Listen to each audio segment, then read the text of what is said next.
I'd like to welcome each and every one of you back to the podcast Catch It, A New Perception. My name is Katuk. I hope today finds you well. What terminology do we use when someone prompts us? And how does that change our response because we begin with using different terminology? How do we learn to understand what it is that we want to see through the terminology that we're using right from the beginning of a conversation? I think about something like a line. Why can't you ever keep something like, why can't you ever keep anything in order? Why can't you keep anything straight? So we prompt a conversation with someone using a negative statement rather than, you seem to keep things more in order than what you used to. Or is that not true and you don't keep things in order as well as you used to? So sometimes it's hard to use certain terminology when someone has been living a certain way, doing things a certain way, speaking a certain way. It's hard to change that terminology when speaking to them because the options are not there. And I say that because I use terminology sometimes like I have been a mess at times in my life, or I speak of other people in my life, even people I love sometimes, and yeah, they're kind of a mess. And that's a way to not really be derogatory and be specific about certain things that have happened or are happening, and also know that things could improve quite a bit. So that's kind of a middle of the road type of terminology for me. It's not extremely derogatory.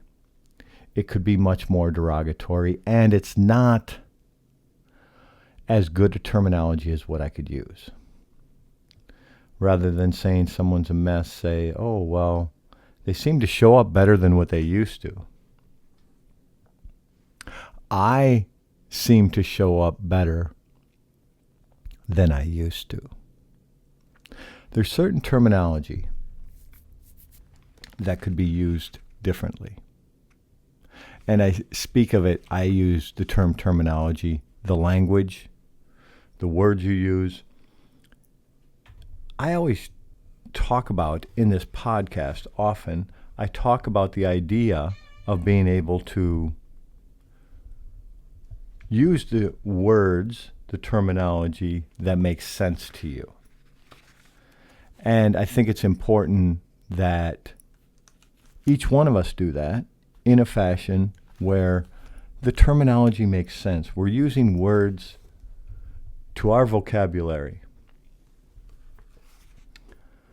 And sometimes it's to flip the script, to be able to say the opposite of what we once said, or how we heard it and began to repeat it, and we didn't know how negative we were speaking of ourselves. Someone asks, now, what have you been up to? Someone asks, how are you feeling? Sometimes a question feels like it's a general question, and people will answer an entirely different question than what was asked. Someone will ask how you're doing. One person will say, yeah, better than nothing. What's the message to the subconscious at that point? Someone else will say, I'm doing well, thank you. And how are you doing? How are you feeling? What have you been up to? If you stop and ask those questions back to back to back as you're getting an answer, it may sound like you want to engage. If it's in passing and it's a greeting to someone, which is often the social norm where I live, is that someone will ask a question. They're not looking for a specific answer. It's more a greeting in passing. And sometimes people will answer that question, and then that's the end of the conversation. They may answer that question, I'm not doing so well. Today sucks. I don't want to be here. I wish I could be doing something else. Many different ways that they could answer that, maybe even in somewhat of a derogatory way. And I see it as a derogatory way because I want to enjoy the moment where I am. I want to enjoy the moment and what I'm doing right now. I happen to be doing a podcast right now. I get it. I want to enjoy doing a podcast. When I go to work this week, later today, whatever the case may be, I want to enjoy going to work. I'm not talking about when I get to work. I'm talking about on my way to work. If I have a half an hour, 45-minute drive to work, I want to appreciate that drive. When I get there, I want to appreciate the fact that I have a job, that I'm employable. I think that there's terminology, and I've spoke of terminology a lot here throughout this podcast. It seems like I speak of terminology a lot. Why can't you ever keep things in order? And I say that, and then I think, well, terminology I might use more often is, I struggle to keep things straight. I seem to forget. Well, how about, when I write things down, I seem to remember more. I keep things in order better when I make a list. When I need to get things done, if I make a list, I'm going to be able to accomplish them better. Now, what am I telling myself versus the first statement I made? I can't ever keep things in order. Or start to describe how I keep them in order. What it is that I'm doing to be able to do those types of things.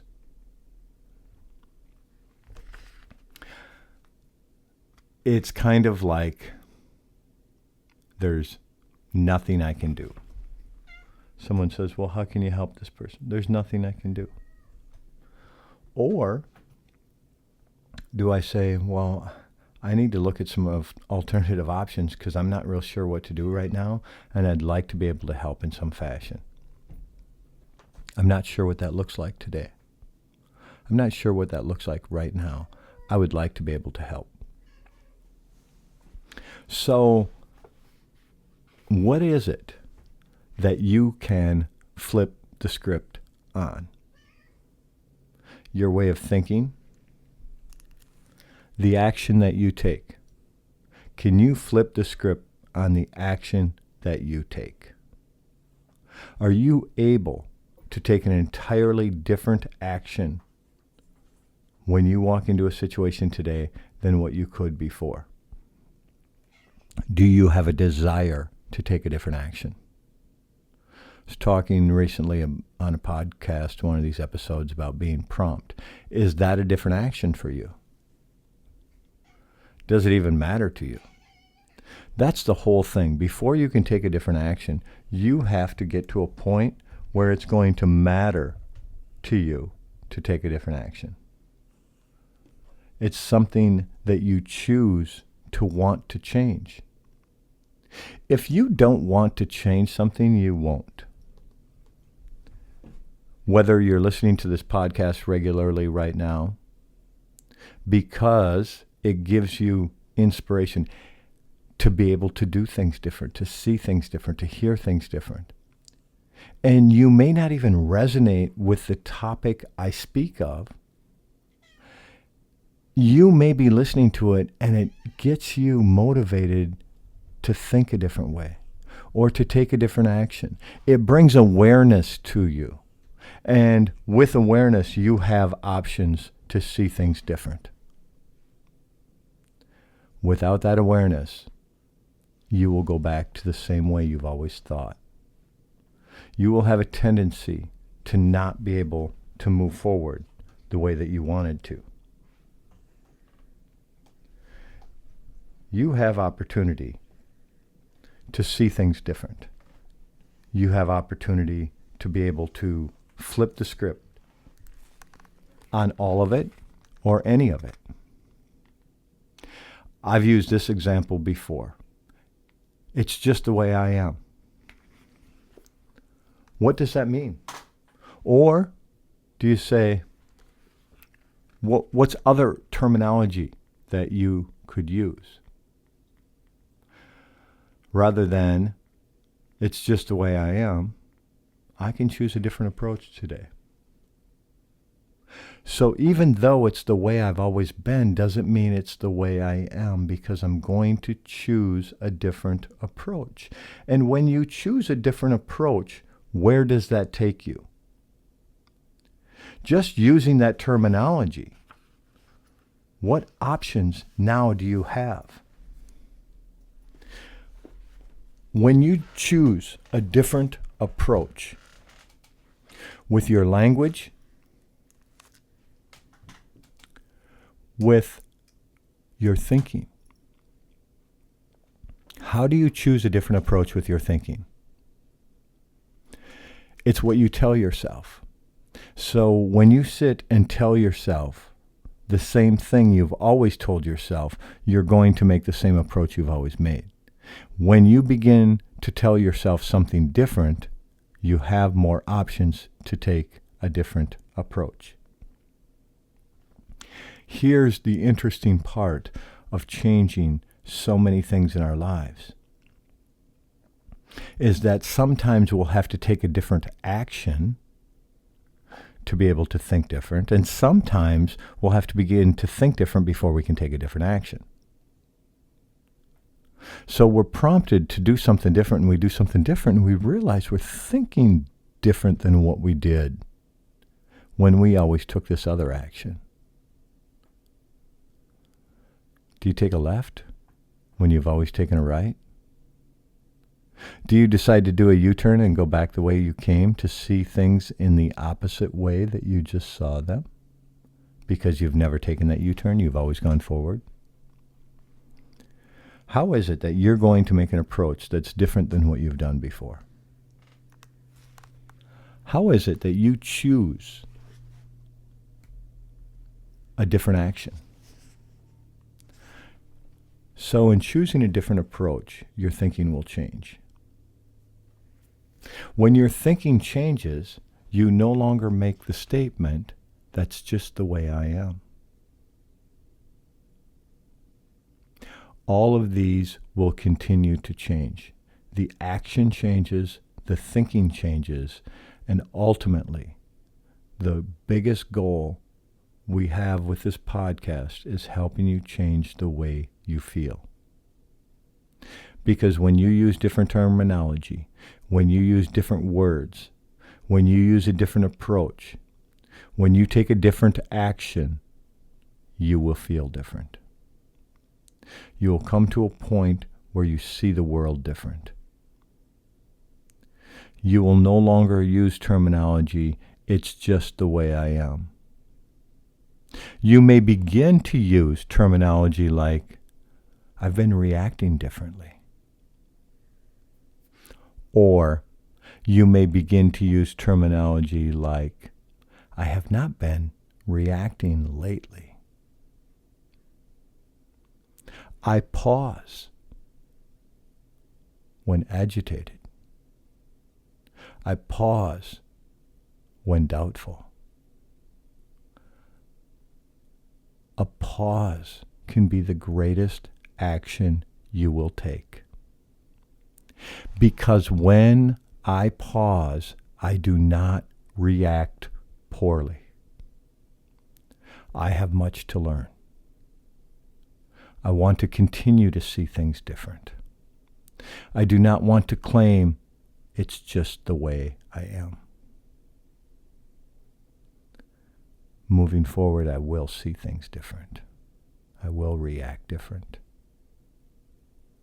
Looking forward to next time, live in harmony with, and use the bounty of the land to bring kindness to the world. Doksha, okay?